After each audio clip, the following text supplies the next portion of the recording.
Pigweed here. Today we review a Pilsner and wonder, is the World Economic Forum going to save the planet or end freedom?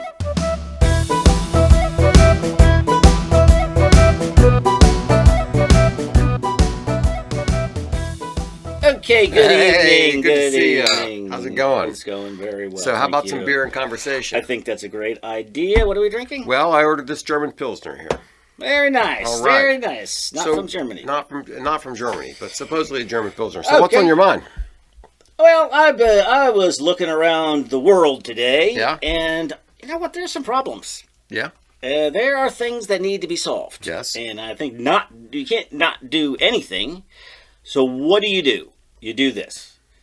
You get the smartest people, the most influential, the most powerful, and the wealthiest, the people that can make real change, and you get them together, and they can make decisions for the planet. I don't know any other way. What are you going to do? Nothing? Well, I guess if I look back on history and think of the people who actually did make big changes. Let's have a beer here, because you might be messing with my arguments. I might be, but let's see. Okay, so this is from Sixpoint Brewery in Brooklyn, the Crisp Pils. It's a German Pilsner, and it supposedly has German malts and snappy hop aroma. So that's what we're looking for. Looks like a Pilsner. Looks quite nice. Nice kind of goldish color. All right. Get in there and see if I can figure out what snappy is in aroma. Yeah, I'm not getting I'm not getting a huge crisp flavor, but it's. I would agree with that, but I am getting the smell of the right hops, hops and the German hops. Yeah, and the bready malts. Yeah. Very nice. 6 Point, Brooklyn, New York. Yes, very well done. I like it. I'm not sure I'd call it the crisp, but I like it. Yeah. Yeah, the finish is slightly sticky, actually. Yeah. I mean, which is fine. I like that. But if you're going to call it crisp. True. Coming in at a cool 5.4. Yeah, very nice. Very good beer. So send us some more 6 Point. We appreciate it. Thank you. So I think I've described the aforementioned World Economic Forum. Yeah. Now we discussed this whole concept in a previous episode where we were asking, why do we think that the most intelligent people are the right people to run things? Yes. Yeah. What was the topic? What was the topic that time? But yes, it had to do with So the panopticon. It was in the concept of the digital panopticon. Yes. Yeah. So if you're on the scale of the smarties and the dummies, I'm leaning towards smarties, making more decisions than dummies. So in that sense, I get it. But what do we have here? What is this? So every year there's coverage the week of Davos, which, as far as I just associate those two things entirely. I don't know what else they do the other 51 weeks of the year. So there's always make a fuss about it, and there's always Klaus. Yeah. So it didn't start off as the World Economic Forum. It started off as the European Management Forum. Right. By Klaus Schwab. And he just kind of asked a bunch of people to come to this thing. He started it and has been running it, and he was doing other things, and then that just became his full-time job, right? Yeah. So which Klaus is interesting because Schwab, go ahead. Yeah. So what actually? So I've been seeing every year. But what made it interesting is then he just got unceremoniously kicked out. He didn't have a sort of gold watch retirement party. No, he was just gone the next day. So I just thought we'll talk about that. Maybe it's time to discuss the WEF. Yeah, but this idea of a bunch of influential people getting together and talking. Just today, I was in a networking meeting, and this guy was saying. He was talking about industry conferences and how, people plan these topics and blah, blah, blah. And the discussion sort of went in the direction of, a lot of times you plan topics and by the time you have the conference, the topic is out of date. Like it's more, things are moving so fast, especially with AI and other things. Right, and right, you have to book the event, 9 months or a year in advance. Yeah, right? yeah. So it's lining up almost your better, speakers. yeah, it's almost better to line up the speakers and say, we'll figure out the topics 2 weeks ahead of time. But anyway, they were talking about the benefit of just having these sort of open conversations with intelligent people, which I understand. That's a great. I mean, that's the kind of kicking thing. Around ideas, smart people kicking around ideas. That's what I've always loved the idea of sitting around next to a campfire, next to a creek, something or other, with the smartest people, drinking a beer, talking about issues with smart people. That's my idea of heaven. That's like great. Definitely not anti that. Yeah, that's great. But I guess the issue here is they were trying to, Klaus Schwab likes to say, the future doesn't just happen, we have to make it happen. And so he's saying we're going to pick the people who are going to make the future happen. Yeah. So that is... It's hubris. It's hubris, and in contrast to my exuberance in the opening, really?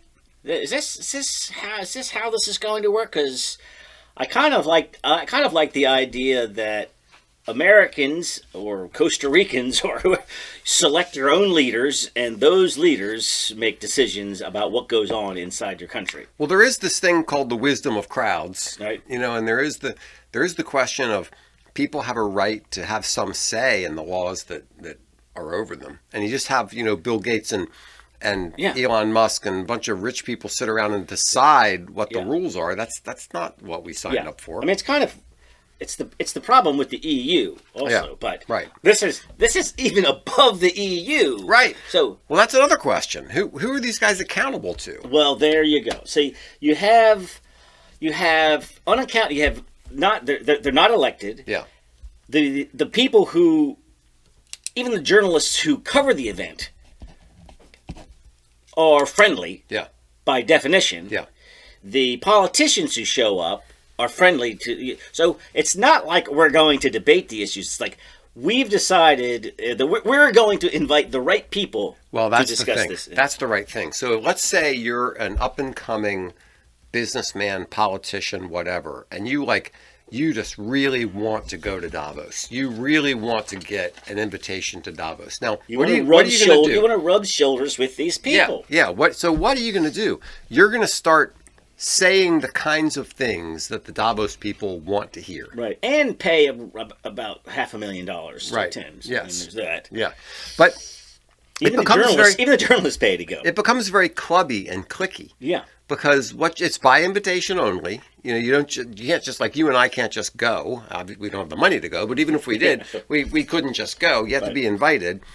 So it becomes very insular and kind of self-fulfilling, because whatever the attitude of the cool kids is in Davos, then you've got to, if you want to be included, you've got to adopt that attitude. Right. So what's the general mission statement? What are these? The opening ceremonies or whatever. What are we here to do? Yeah, improve the state of the world by engaging business, political, academic, and other leaders of society to shape global, regional, and industry agendas. That sounds nice. I got another one here. It says Davos will provide a platform to engage in constructive, forward-looking dialogues and help find solutions through public-private cooperation. Now, what was the big thing that the left tried to pin on Trump in the election? Project 2025? Was that it? Yeah. So here you have this independent group, the Heritage Foundation. Was it Heritage? I think so. Heritage puts together this Project 2025, which they've been doing for every election cycle for 30 years or something, right? So this is what we would like to see the president implement. Exactly. I mean, that's what think tanks do. I mean, trying to tear Trump a new one fell off the radar, didn't it? Yeah. That's all they could talk about for 2 weeks, and then it didn't stick. So, yeah. So the Heritage Foundation is this independent group that says this is what we'd like to see, and they put out position papers. Okay. Now, how is the World Economic Forum? Which is every group, right? Right. There's the World Wildlife Fund. Exactly. Or whatever. Everybody says this. This is what we would like the government to do. This is what we want because we want to be thought leaders. We want to push a certain agenda. We want to encourage people to go in a certain direction. Now, how is the World Economic Forum different than that? Yeah, I think just because the mega scale. Yeah. Because of the people who are involved. Yes. Because at Heritage, first of all, you've got Heritage only exists because a bunch of people decide to give money to this organization because they support it. And so then they hire a bunch of, intellectual people who sit around and discuss things and blah, blah, blah. But the World Economic Forum is sort of the other way around. It's not bottom up, it's top down. It's a bunch of rich people getting together, and they don't even have the accountability of having to, get money from contributors. All these rich people are giving them money, creating this thing. And it's precisely these rich people who are already very influential in business, politics, academia, blah, blah, blah. And they're trying to set what the agenda is going to be. Yeah, and it's working. Like I said, some of the worst ideas you've ever heard of. Net zero, that's a WEF term. Stakeholder investing, I think that's the beginning. This is where the whole thing kicks off. Now listen to me here. If you suggest to a corporation there's something better, more important than not more important. Yes, you have to make a profit. Mm-hmm. Yes, you have investors. Yeah. Yes, you need to pay them dividends. Yeah. But can't you also do some nice stuff? Yeah. Or can't you also have some moral standard that is above profit? Yeah. I mean, on its surface, that's reasonable. I mean, of course it is. Yeah. And they do. They're the amount of, for your major corporations, your Coca-Colas and the amount of charitable giving that they do. Yeah. They're forests and boys clubs and whatever. I mean, and nobody all wants over the place. And nobody wants to work for an organization that's robbing widows and children and they're like we're not going to pave the parking lot or plant trees. There's lunchroom sodas for $4. You beautify the area and you contribute to the local ballpark or whatever. Exactly. I mean, So yes, that is already going on. But yes. How can you get something sinister out of stakeholder investing over shareholder investing? So the issue here is they want to make the stakeholders into these more abstract concepts like the environment. The environment is a stakeholder also. The people are stakeholders. Mm-hmm. It's not, the workers are stakeholders. People in general are stakeholders. So is the environment. And okay, well, that's an interesting idea. I don't object to that concept. Right. Can't you make the product that you're making without polluting the rivers and the air around you? Yes. And from that perspective, so far, good enough. Yeah. However, they're saying that they're representing workers' interests. Are they actually asking the workers? I think it's the paternalism of it, because they don't have a bunch of working class people say, hey, what we really care about is we want our kids to be able to play ball in the local park.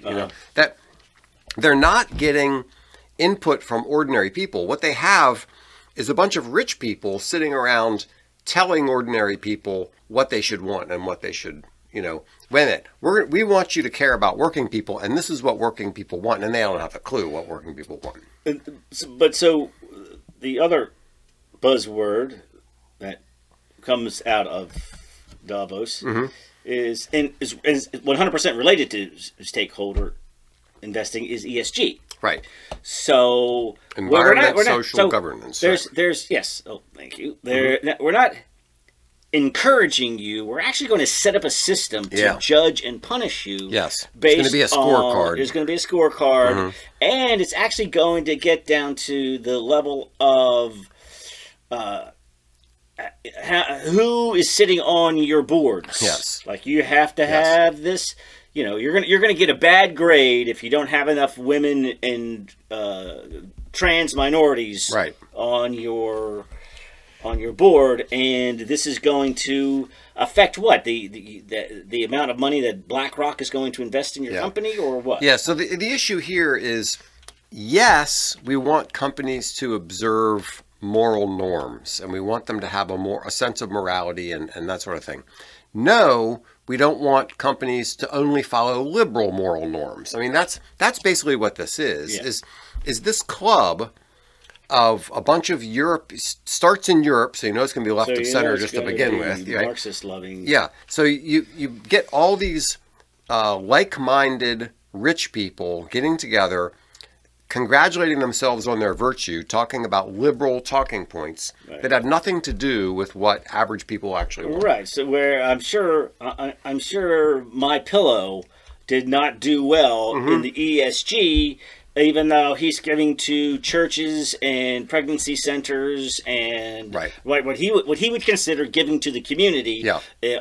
But that's not the right kind. That's not the right. Yeah. And that's the thing. You know, I want businesses to try to do what they think is good for helping the environment. You know, nobody told Carnegie to go out and build a bunch of libraries.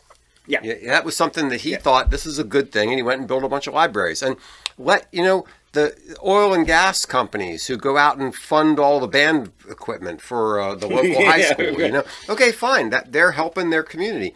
But this idea that some bunch of rich, entitled, supposedly educated people are going to decide, no, this is the way. We're going to meet in Geneva and tell well, there's an extraordinary arrogance to that. Just to think, we know how you should be doing good deeds. We're going to tell you how you should be doing good deeds. Right. Another idea that they love is the digital ID. That's another thing that's kind of come out of there. Like, maximum transparency, so that if we know what everybody is doing, buying, and saying, maximum transparency is going to be good for everyone. We will be safer, and you will love it. Yeah, tell that to the Canadian truckers when they disagreed with the Canadian government about, you know, whatever the stupid COVID rules were. Because of digital currency issues, they were able to shut down these people's bank accounts, find the people who were contributing to them, shut down their accounts. God, somebody goes to the trucker rally with a bucket of chili to pass around, and they get their bank account shut down. Yeah, I mean that's what digital currency means. Yes, it means the people in power get to decide how you can spend your money. And whether you're going to have any money. They just said, we don't like the fact that you gave money to this organization. We're going to shut you down. Right. Who's your best friend over there in the Obama administration? Gosh, there's so many. It's hard. Yeah, Manuel, or the you can't let a good crisis go to waste. Okay. Yeah, you're right. Yeah. Yes. So Klaus and the WEFs are like, there won't be a crisis in our lifetime like COVID. Yeah. We must seize the moment. Yes. And so what's the idea? What was the term, the Great Reset? What did they mean by that? Yeah, so the Great Reset was a response to COVID. And the idea was they called for rethinking capitalism. Now, what in the world does COVID have to do with rethinking capitalism? I mean, obviously these people are just communists itching to rethink capitalism. Yes. And any excuse they're going to use for rethink capitalism, right? You know, a comet's going to strike the Earth. Let's rethink capitalism. You know, the ocean is getting warmer. Let's rethink capitalism. You mean the thing that has pulled 90% of the world out of poverty? Yeah, exactly. That evil, thing, that horrible, evil thing. So they want to focus on sustainable development and digital transformation and all these other kinds of things. But, you know, markets don't work by 20 people in a room deciding how the market should work. Markets work by 20 billion people making decisions on their own. Thank you, Adam Smith. Yeah, and the idea that these bunch of geniuses are going to sit around and decide how markets are going to work, they're going to rethink the whole thing. I'm sorry, it just doesn't work that way. And you have to be a simpleton to think that that's the way it works. But he saw this as basically, you know, when your computer is glitching. And you call up the IT guy. He goes, "Did you restart the computer?" Right? He's like, "I'm not coming over." He's like, "All right, capitalism isn't working because we all don't make the exact same amount of money or something. Yeah.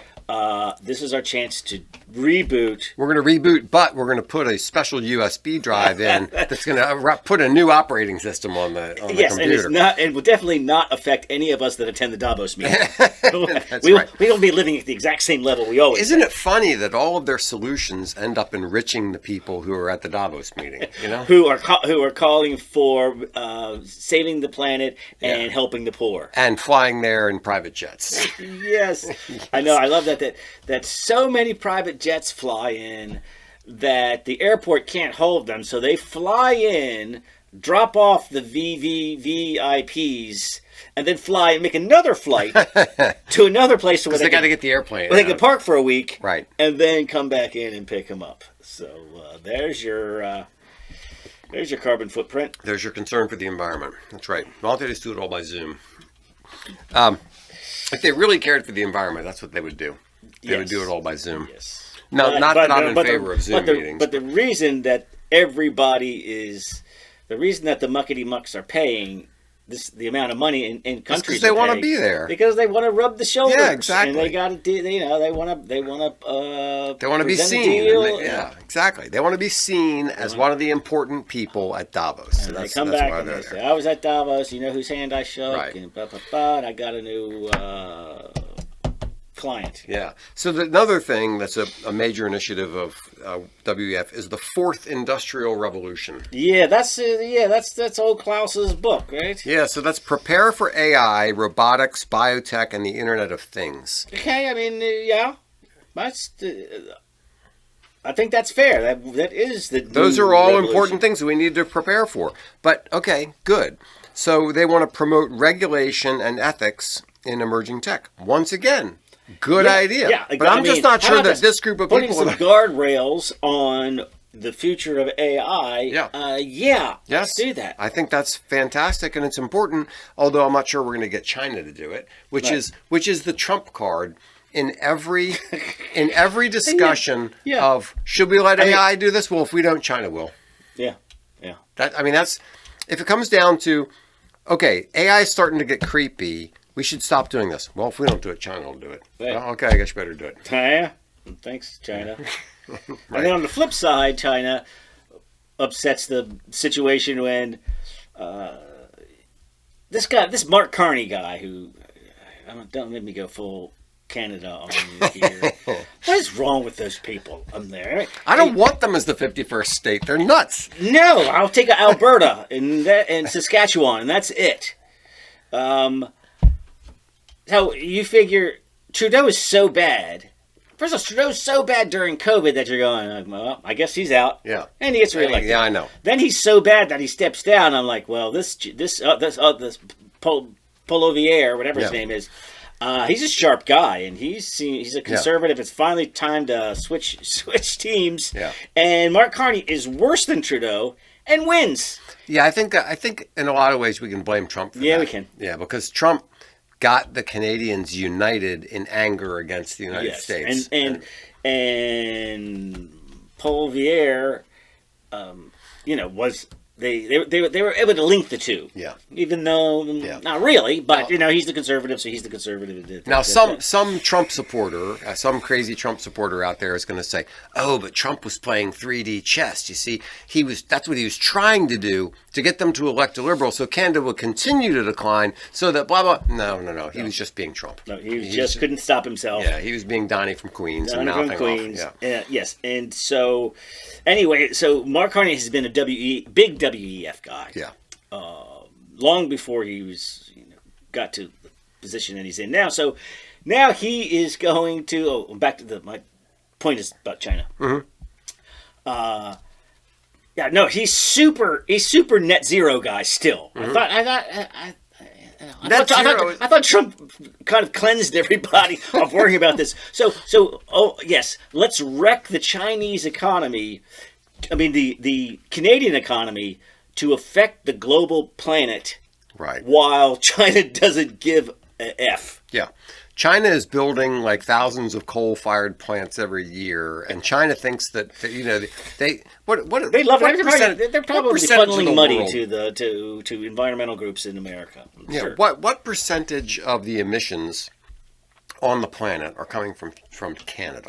exactly. So you are going to affect. You're going to affect the temperature zero. Yeah. You're going to affect the CO2 output close to zero. Yeah. But at least everybody will be miserable. And If every single Canadian burned coal every single day, it would have like a 0.1% change on anything. And that's who you elected. There's China's going. Thank you very much. So we got the net zero thing and climate emission, and this whole thing, the whole climate thing, it's a psyop. I mean, it's not real. It's a bunch of nonsense. It's smoke and mirrors to get us to go along with global control and put these people. So wait, you keep saying this word globalist and globalism. Yeah, Does that mean yeah. anything? Yeah, Or is that just your scare words. No, that's a good question. What is globalism? So I came up with a chart here: globalism and anti-globalism. So globalists will say the world should be increasingly interconnected, economically, politically, culturally, and technologically. Sounds very WEF-y. It does. What the bad side of it is that it blurs national distinctives. Like, Germans are no longer Germans, and Irish We're are no all longer citizens of Irish. the world. That's what globalism basically means. That. Yeah. Forget national borders. Well, that's another thing. You can forget about borders because we're all citizens of the planet. But And we must wasn't think it the in a liberals? global sense, and Yeah. that's right. That's the idea. Wasn't it the liberals back in the 80s and 90s telling us that we need to respect other cultures and not impose our values on them? That like... Well, unless they're leftist values. Unless they're like... Yes. So anyway, this idea that you're supposed to blend everybody together into one culture, I don't like. First of all, it's unrealistic. It's not going to happen. Yes, it's unrealistic and dumb. And like you said, I don't like it. I want Italians to be Italians and Germans to be Germans and Kenyans to be Kenyans. I mean, that's part of the spice. That's the spice of life. That's what's interesting. You meet somebody from another culture, and that's cool. And you learn about that culture. If we're all just kind of homogenized into this big boring blob, I don't like that. Right, which isn't going to work anyway. It's Right. just going to be conflict. No. Hello, Europe. Yeah, it's not going to work. So the globalists are in favor of free trade. And, okay, that would be, from a strictly Adam Smith perspective, yes, free trade would be the best. But there is no free trade. All these other countries are imposing tariffs and doing all this, they're manipulating currencies, they're doing all this kind of stuff. You have specialties and industries that you want to protect. Just don't. You're not going to sacrifice. Well, this is precisely what we've done since NAFTA. Yeah. Sacrifice your own workers to get cheap goods. Yeah, that's what we've done. Yes. Other countries haven't done that. No. Other countries have said, I mean, we have to protect our domestic forestry, our domestic steel, our domestic whatever. I don't know, how many Fords do you think you see in China and Japan? In Germany, there is zero. Right. Yeah, and we don't import any cars over there. So, okay, so another globalist point is mass outsourcing to low-cost countries. Yeah. And that's you think of Ross Perot and that great sucking sound, right? Getting all those jobs out of America. Multinational corporations above nation states. And that's sort of the essence of what Davos is. Yeah. It's all these people, Microsoft, who do they report to? Who do they answer to?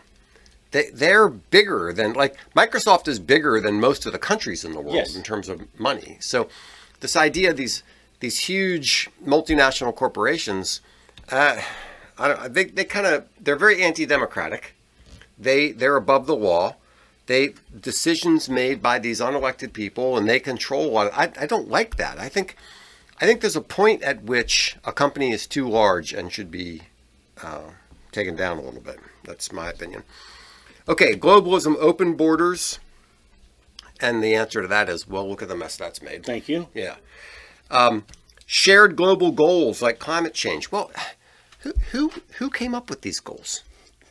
Did the people in the Congo come up with? Is this really a shared global goal?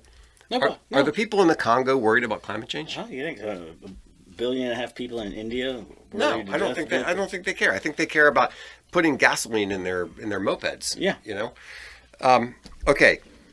Skepticism of nationalism. That's globalism is against nationalism, and I understand that because of like Nazi Germany and that sort of thing. But people are tribal. Actually, I mean, right? You can spin it in an ugly way, but you could that way you can call patriotism, nationalism, and how about liking the country that you live in? It's a natural virtue to love the country. I mean, you would endure. I mean, everybody else encourages that except for us. Yeah. We're a self-loathing nation. But I would hope the Chileans and the Kenyans and everybody else says, you know what?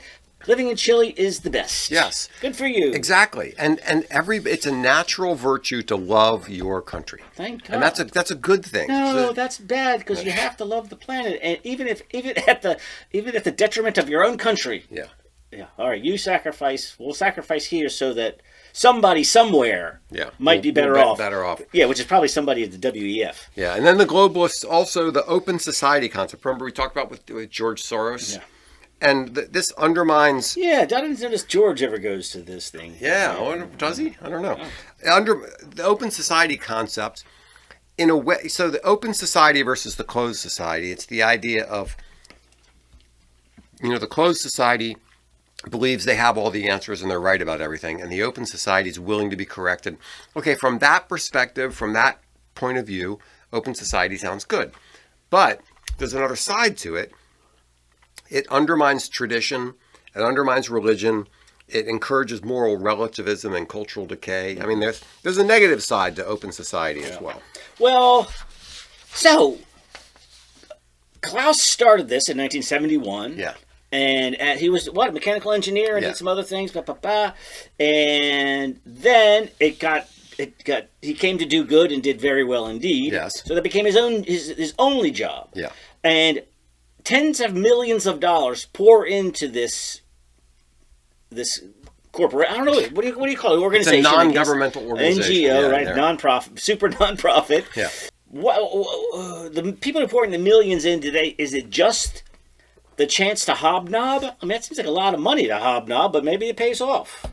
I don't know. That's a good question. Why do they put so much money into this organization? What do they get out of it? What do they get out of it? Maybe it's just trip? Maybe it's just the networking and saying I'm a member. And so he started it, and he's been the head of it until about 5 minutes ago. Right. And so there have been some financial irregularities. Talk about how quickly this was just like he's the guy since 1971, and he's gone. Yeah. Just pretty much like that. He's replaced by Peter Brabeck-Letmath or something. Right. Who's now the interim chairman. And apparently Schwab stepped down at the same time that there was some whistleblower allegations that he was, abusing his privileges and he was using money for personal gain and blah, blah, blah, blah. Right. I mean, I think it's like the WEF conference estate just became his home. Yeah. And he was, from what I saw, he was writing off things that he was charging to the WEF massages and other kinds of things that really should have been his personal expenses. And it had to be bigger than that. I mean, the money that they're making, the money that they're bringing in, it's got to be understood that the guy who founded it and has been running it for, I can't even do the math, decades, he's going to be receiving some benefits for it. But there had to be something serious, some serious violation. They're going, all right, Schwab. And it wasn't like a building scandal. It just happened all of a sudden the next day. The guy said, well, you wonder. It's kind of like, we talk about this from time to time, that movie with...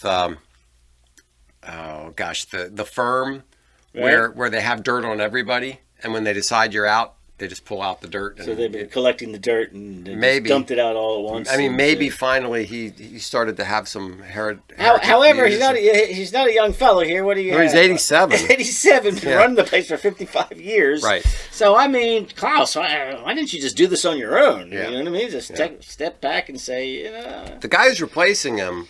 I only know two things about him. Yeah. One is in his first TV appearance or whatever. He had this great big red spot in his eye. Yes.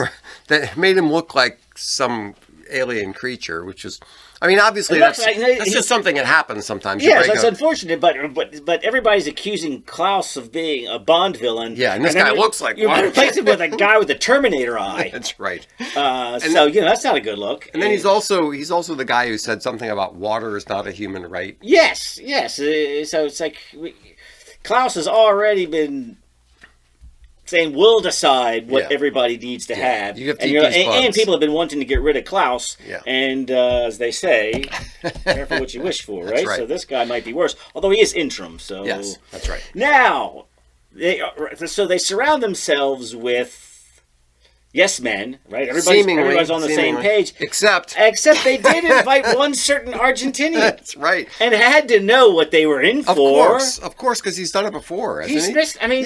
This is the guy who is the chainsaw libertarian. Yeah, the chainsaw guy, and then he also, what's his name of the not throwing things away. Why he just destroys government agencies because government is the problem. And then I saw an interview with him one time where the interviewer says, "Why do you call liberals shit?" And he says, "Because they are shit."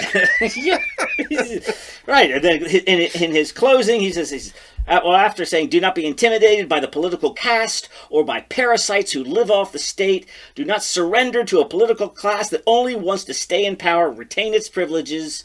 Do not surrender to the advance of the state. The state is not the solution. The state is the problem itself." Yeah. Argentina is your staunch ally because he brings the he does the history of mankind from the year zero, basically, on GDP, and how it was basically GDP was from 0 to 1800 was basically the same. Everybody's poor except a few people who have a little bit. Right. And then there's this massive hockey stick spike. Right. And that comes from capitalism and freedom.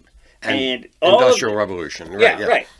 Right. And and then as soon as Argentina became a first world country, they turned around and embraced statism. Yeah, he said Argentina is a cautionary tale. He says, look, what happened to Argentina, which is they went completely into the toilet, was because of wokeism and socialism. Yeah.